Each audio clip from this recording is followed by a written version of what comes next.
преведе.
Почитувани гледачи, денеска наш гостин е Гоце Ристовски.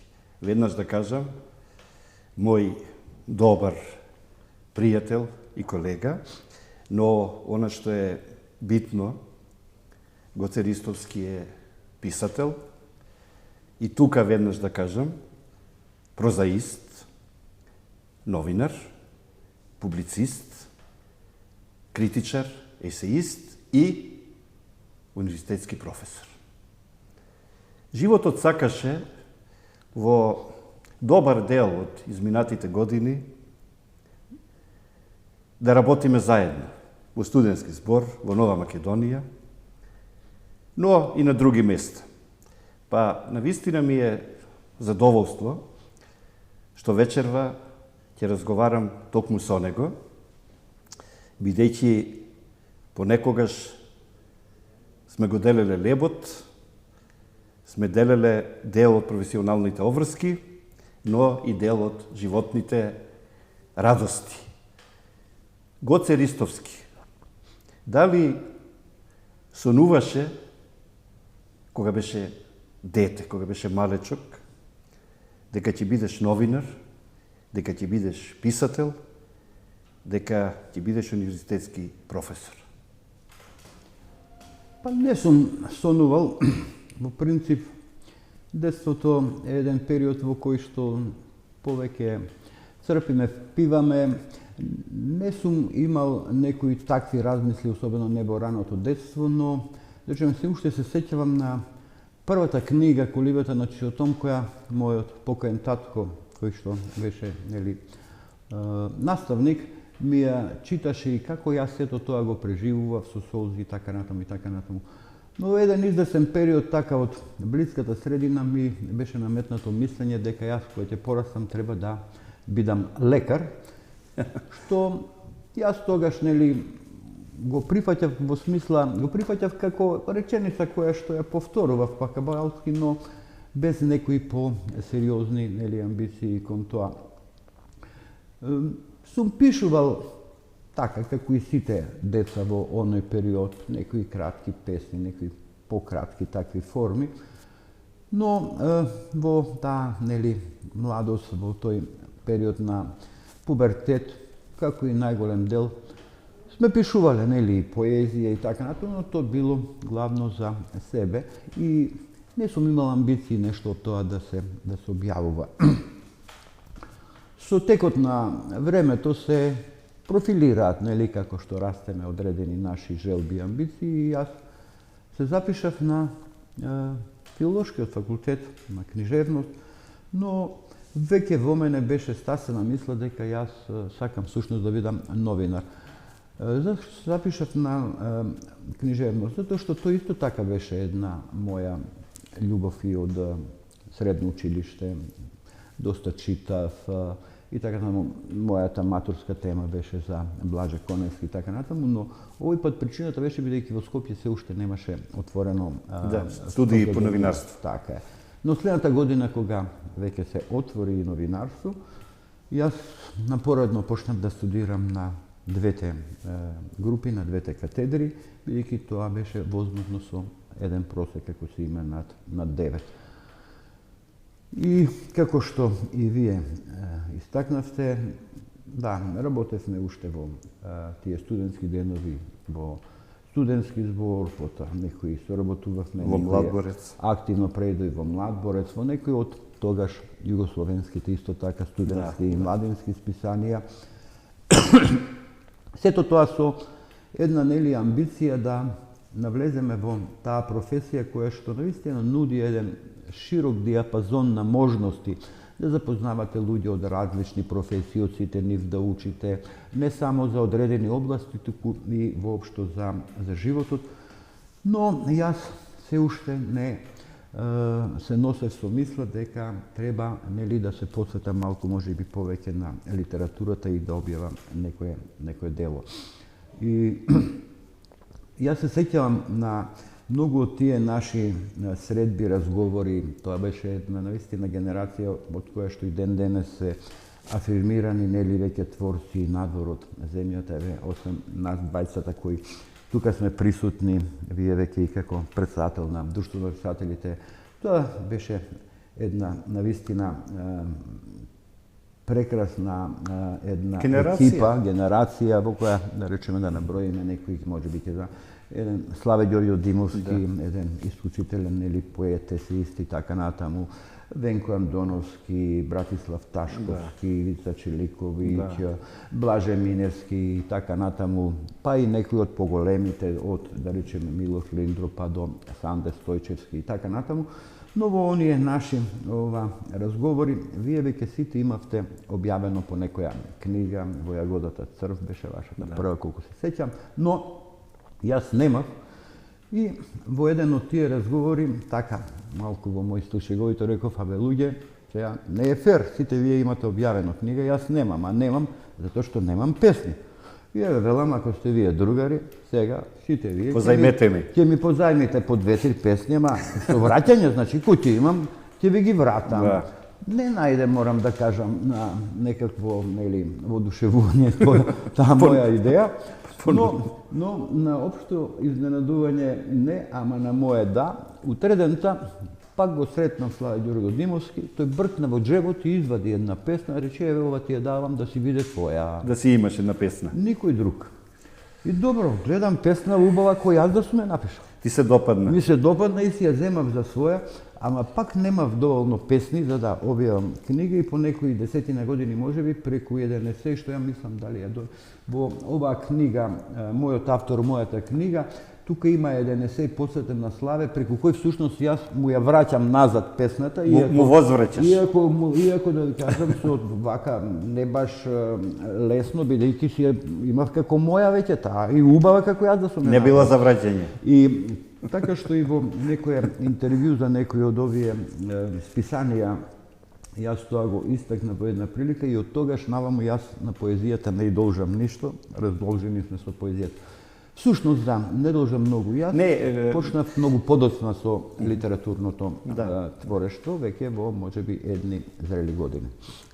Сакав сепак едно прашање во врска со, јас и во најавата тоа го кажав, реков Гоце Ристовски писател, прозаист. Значи, направив една мала дистинкција дека не е и поет. И убаво со ова анекдота, со ова епизода, што подсетивте на тоа. Меѓутоа, некако сакам малку да ве вратам поназад. Сепак да ве вратам во уште еднаш, во вашето родно место Крива Паланка, иако во биографијата ваша стои дека сте родени во селото Осиче, Кривопаланечко.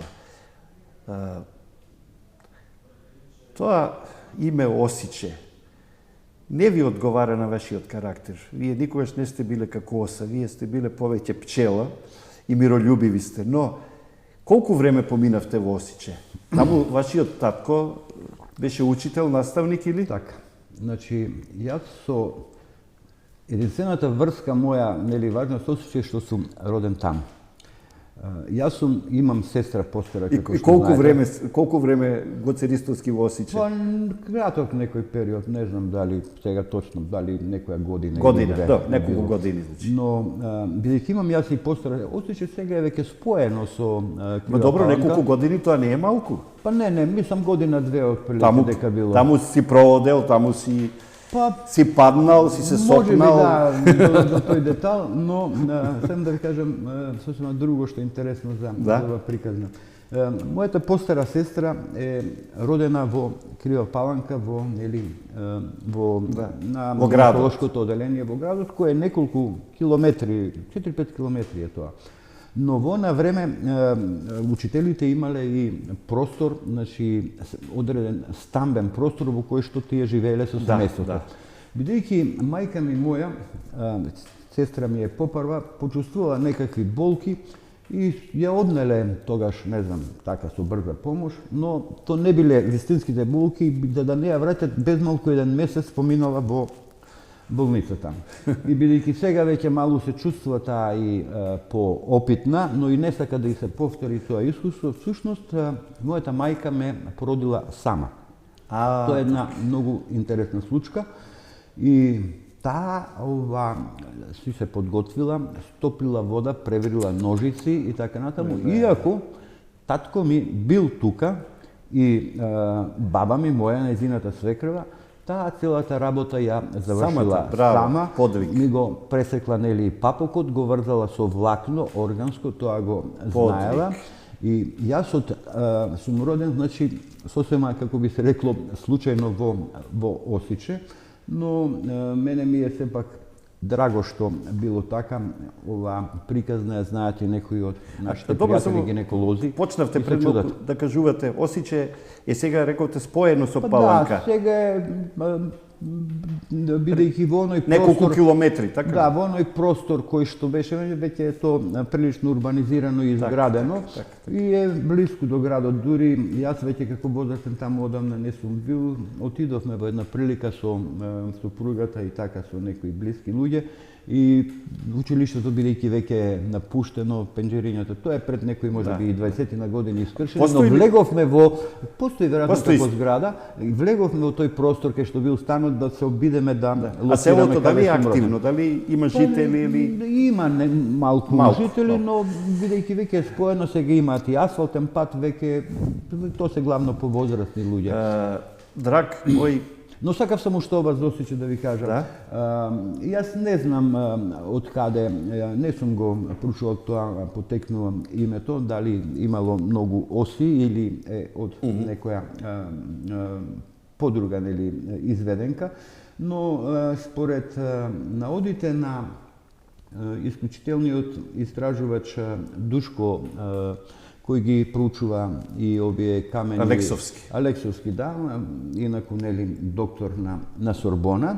Според некои негови истражувања, така во Осиче бил роден и Гаврил Лесновски светецот, а во Осиче исто така е роден и едно време му бил наставник и денеска веќе во пензија на универзитетскиот професор Гроздан Цветковски од областа на безбедноста и така натаму.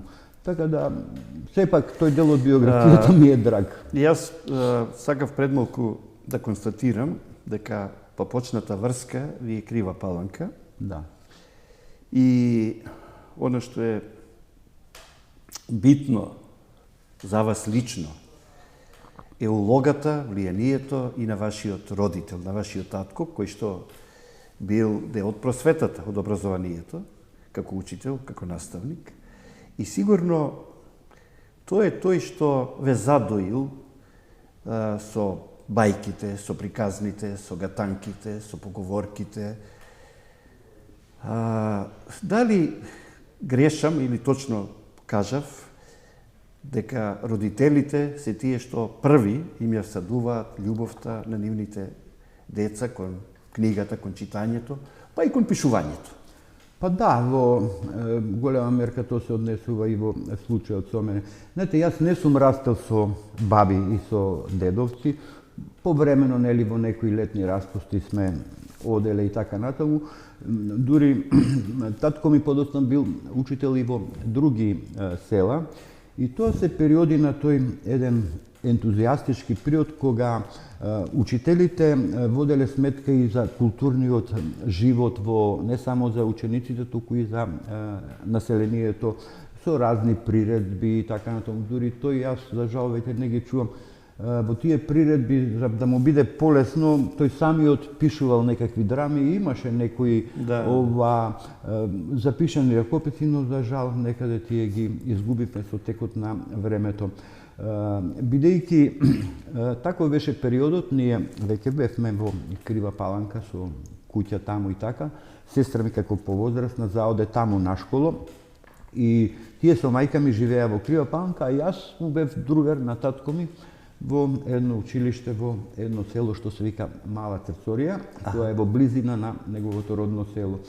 И бидејќи јас немав други другарчиња и така, моето дружење беше со дечињата на одмор, но кога ќе влезеа тие на час легував и јас, така што јас кога подоцна почнав прво деление во Крива Паланка, мене тоа малку ми беше и да не речам достоно, бидејќи јас веќе читав и на латиница, решавав пресословски, но и тогаш, значи во тие периоди, во тие ноќи без телевизија, само со радио, беа важни тие условно да речеме приказни, но тие четива што мојот родител ми ги читаше и посетили на мене, но и како дел од наставата и подготовката за утрешниот ден за студентите. Тоа остава, се разбира, траги, особено во тој период и веројатно дека еден од клучевите за она што јас денеска на некаков начин потемелно се бавам со литературата лежи веројатно таму. Пред малку рековте дека најпрвин почнавте да се занимавате со новинарство, а веќе подоцна во зрелото животно доба и со книжевност, со литература. Па сакам малку повеќе да проговориме за новинарството, како новинарство, но и за новинарството и книжевност и литературата. Од вашето искуство, од вашето работење во студентски збор и во Нова Македонија, какво е денешното новинарство? Дали во нагорна линија, компаративно, споредбено со тој период од крајот на 20-тиот век, или денес, и уште нешто сакам да ве прашам. Кои беа тие новинари, тие ваши идоли, кон кои што вие се сремевте и сакавте еден ден да бидете како нив? И сигурно тоа бил главниот, основниот мотив и сподвижник да се запишете на новинарство, да се вработите како новинар, а подоцна и самите да објавите бројни новинарски страници. Врската меѓу новинарството и литературата е прилично тесна, бидејќи станува збор, условно да речеме, за занет, за пишување. И многумина од новинарите или од оние кои што веќе станале професори во комуниколошките науки, кажуваат дека меѓу другото и за новинарството, како и за литературата, е потребна и малку дарбина да се има, за да може да се пише. Значи, станува збор за исти средства. Јазикот е, нели, тука средството. И имаме блескави примери, нели, од Хемингвеј до редица други, кои што биле новинари, па станале писатели и така натаму, и така натаму. Во оние времења во кои што ние, како млади, навлегувавме во водите на новинарството, морам да признам самиот пред себе си дека тоа беа ситуации кога новинарството беше една прилично важна и достоинствена и ценета професија. Се разбира дека во оној период медиумите беа други. Главно, нели, се сведувавме на пишано новинарство во медиумите, како што се уште, нели, весниците, списанијата, и беа малку, беа неколку. И беа неколку, така, редуцирани. Но, така, и се разбира, постоеше веќе и телевизиското новинарство, радиото новинарство и така, но кои се сепак малку поразлични од она пишаното новинарство. Немам некој, како што вие велите, пример по кој што јас сум сакал да достигнам некакви повисоки воровидно во новинарството, но се разбира дека во она време сум следел и сум учел. Да, од, може и некои имиња да наброиме, но и не морам, нели, главно од некои во она време доста афирмирани и широко прифатени од публиката списанија, како што, да речеме, НИН на политика, потоа самиот весник Политика, кој имаше и еден прекрасен прилог и мислам се уште го држат за култура. Во саботни. Да речеме до исто така Старт, загребско едно илустрирано списание, уште во тие времења. Ама и во Македонија. Го имавме лик во Нова Македонија, координати во Младборец. Да, во на време сепак постоја, освен овие столбници што ги спомнувате вие, Нова Македонија и Вечер, но постоje и тоа, и овие младенски, како Младборец, студентски збор, тоа исто беа сериозно подготвувани списанија, но имавме трудбеник, весник на синдикатот и Трибина за земјоделците. Дури ако сакате и комунист, иако тоа беше гласило на партијата, но просветена жена. Просветена жена кој беше и прво илустрирано списание за жени, но иако комунист беше весник на партијата, тој се правеше според сите професионални стандарди. Секаде во сите тие што ги набројав постоја и рубрики за култура, во кои што може да се објави поезија, проза, да се објави критика, да се објават разни рецензии за разни области, да примаме информации од надвор и така натаму и така натаму. И од наш аспект, но тоа е многу субјективно гледање, јас и со други колеги, пријатели кои се среќаваме, обично велиме да, тоа беа многу подобри времиња и за новинарството и обоа. Ги нарекуваме златни времиња. Златни времиња. Вистина се водеше сметка за се што ќе остави трага, што ќе се напише, од аспекти на технички некакви поправки до јазик, лектура мораше обавезно да се задолжително да се помине и така натаму, нели? Но тоа беше одлика на тоа време. Денешното време си има своји нови одлики и други медиуми кои станаа доминантни и не можеме на тој начин да споредуваме баби. Знаете, денеска е многу поважно да објавите што побргу, а не да тоа биде, не знам колку, некаков издржан критички осварт, аналитичко, истражувачко и така натаму. Сега е повеќе дневно, информативно, инстант, брзо, така најбитна. И има зошто денеска живееме брз живот, денеска патуваме брзо со брзи превозни средства, денеска во секој момент сме поврзани. Во овој момент ние можеме да видиме на било која без малку точка на земјината топка што се случува, што во на време не било. Па и двајцата бевме новинари со машини за пишување. Така. Ние немавме тогаш компјутери, немаше интернет и навистина овие технолошки сегашни можности не можевме ни да ги сонуваме, а ни да ги имаме. Но, драго ми е што сепак проговоривме за врската меѓу новинарството и литературата, бидејќи е тоа факт. Најголемиот број македонски писатели, а тоа и со европските и со светските, безмалку со сите, биле претходно новинари. Значи, не само што екзистирале од тоа, туку таму и пишувале. Значи, таму го печеле и писателскиот занает. Велам занает. Дали е пишувањето занает, потреба, инстинкт, некои дури одат до таму, велат тоа е и проклетство, тоа е и судбина, други велат дека пишувањето е лечебно, терапевтско. Има многу размислување во врска со потребата да се пишува, па како Гоце Ристовски ја доживува потребата за пишување како монолог, како диалог со својот двојник, или како една исконска потреба за себе потврдување, себе афирмирање, себе презентирање и оставање некакви траги зад себе, односно зад нас.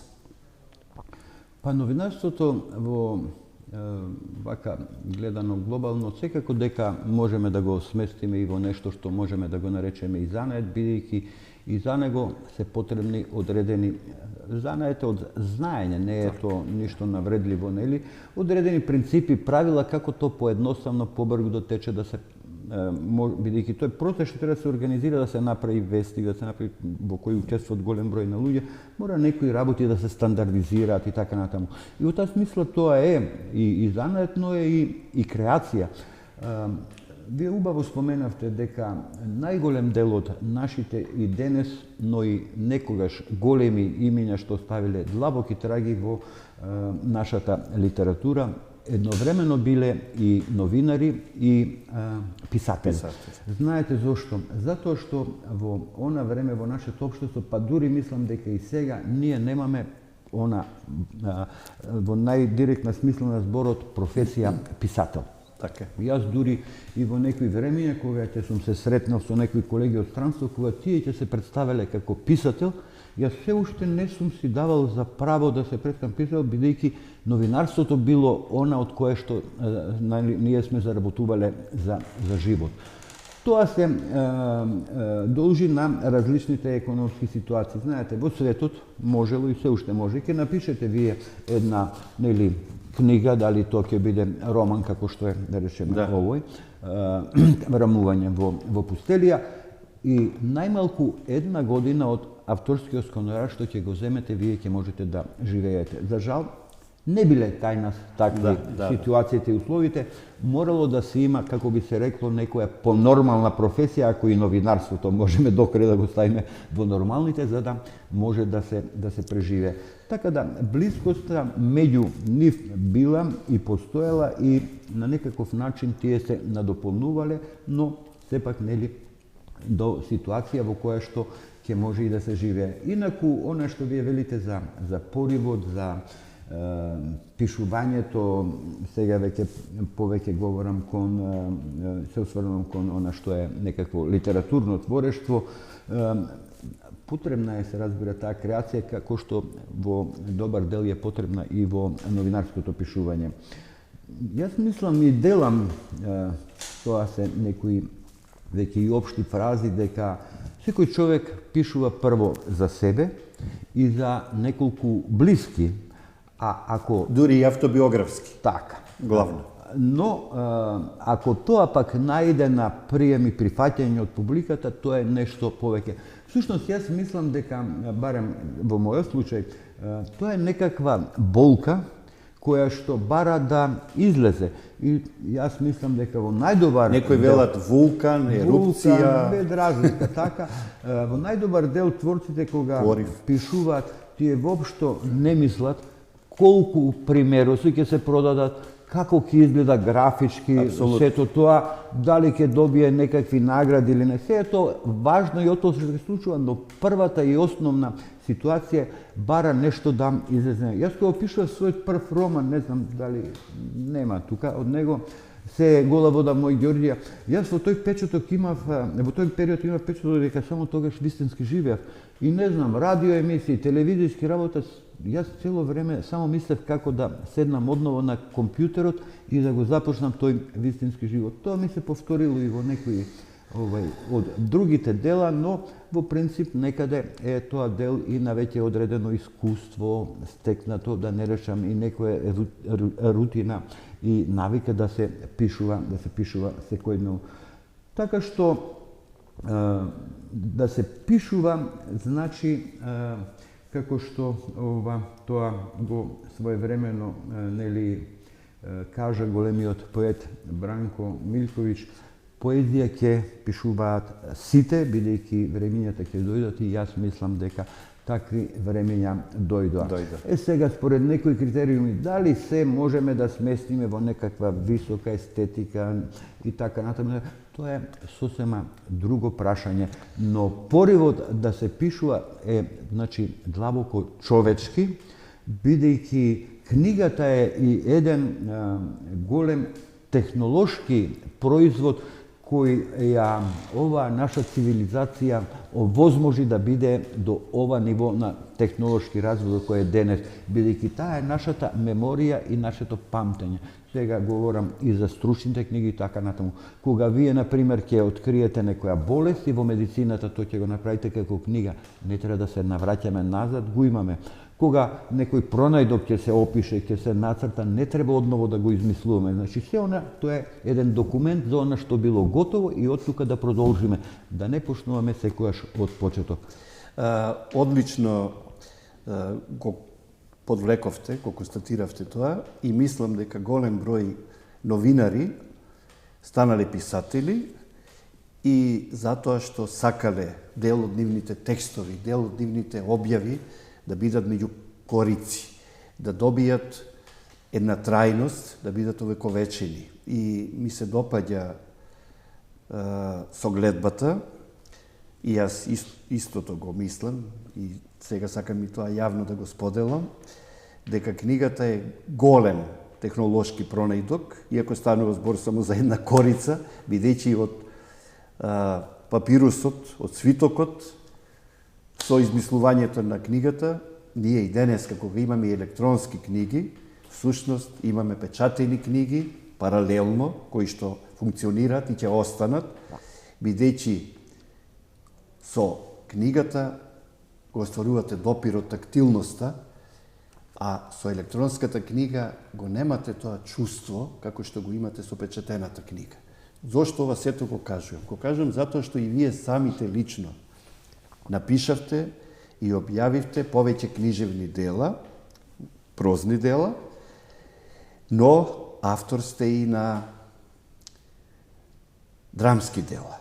И посебно сакам да го издвојам вашиот драмски текст 9, деветката, со кој што веќе бевте и во странство, во Турција, таму добивте едно големо значајно признание.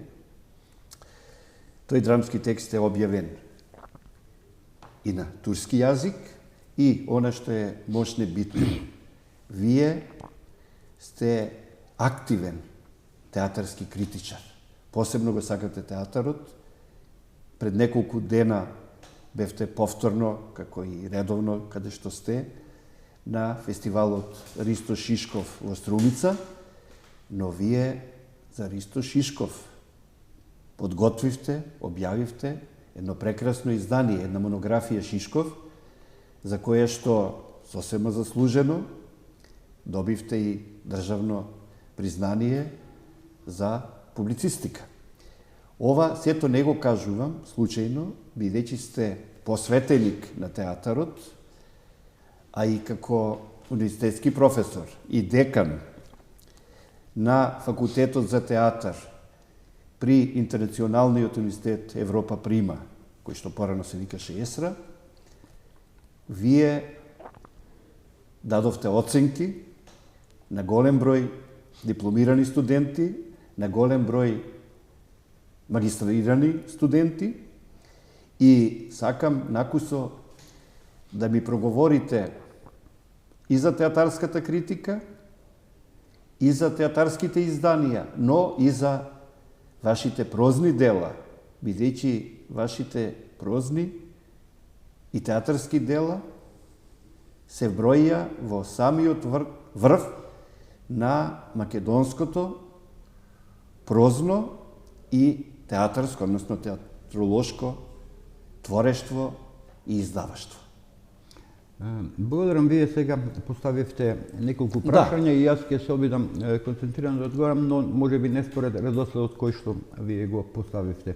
Пак малку да се навратам околу односот новинарство и литература.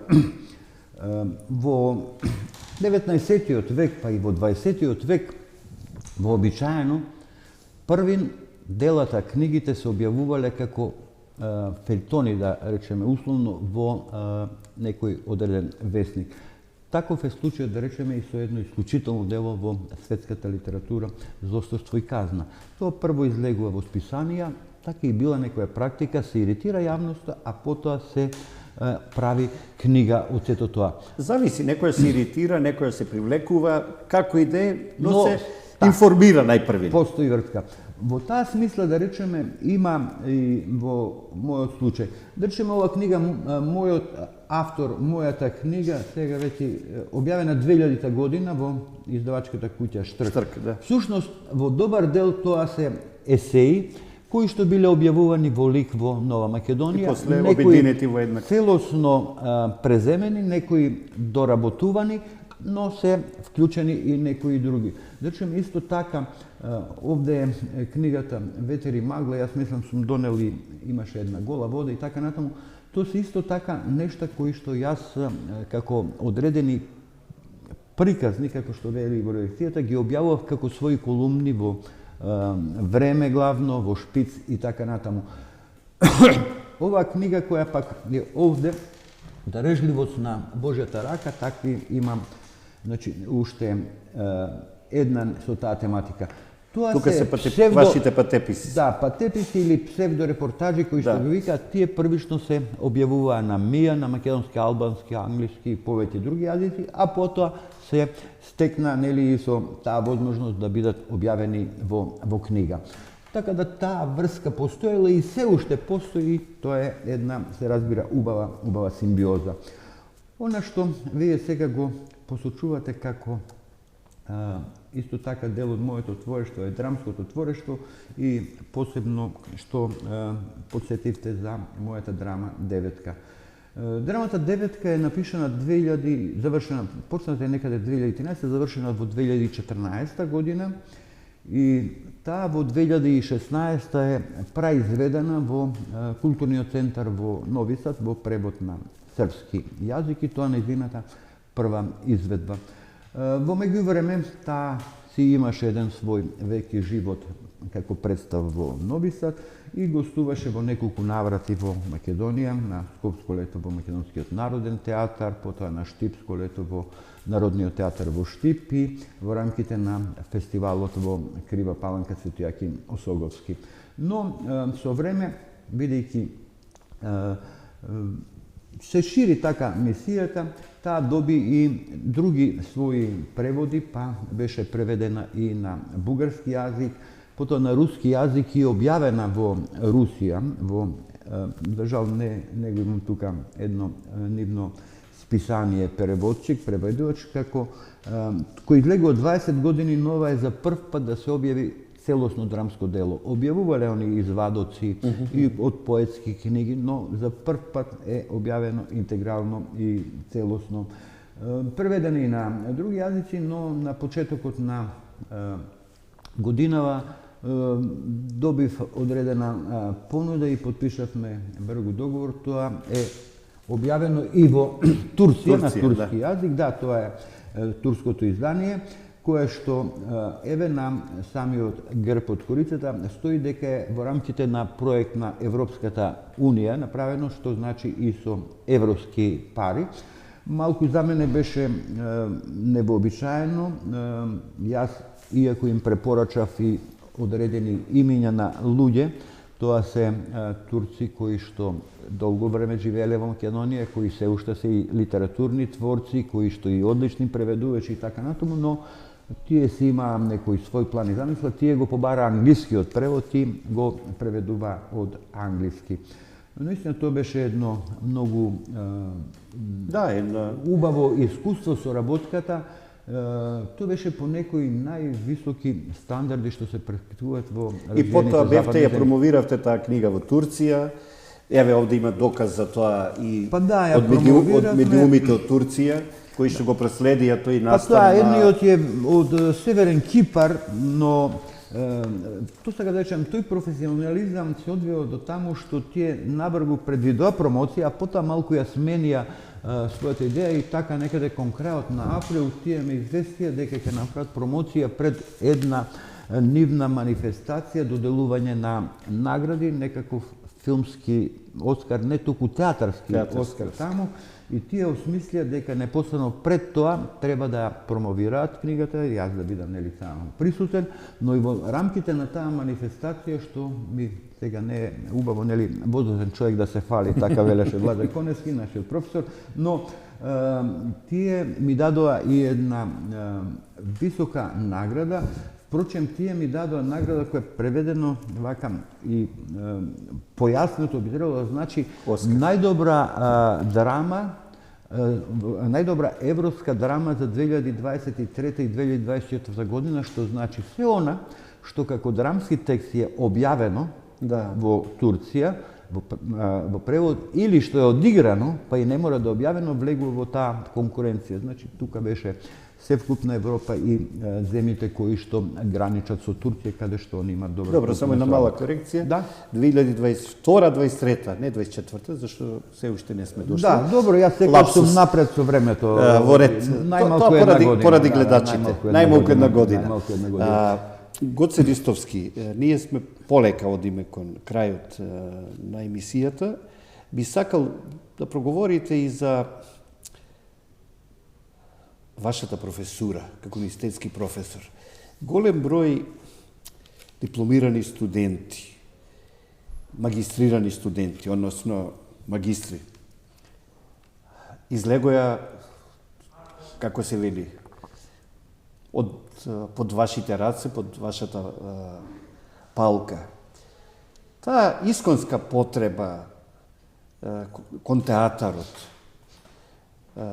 кога прв пат најверојатно ја почувствувавте уште од детството? Вие спомнавте дека вашиот татко подготвувал одредени пиеси кога бил учител, односно наставник. Ништо не е случајно во животот, па ни вашата определба токму за театарот, и вие сте му верни на театарот до денешен ден. Значи, еден сте од најревносните не само влюбеници, туку проследувачи на театарот. Денеска Македонија има малкумина, но вие сте еден од водечките проследувачи на театарската уметност кај нас. И би сакал малку да ми кажете дали имаме театромани, театролюбци и кај новите, младите генерации, посебно на Универзитетот Европа Прима.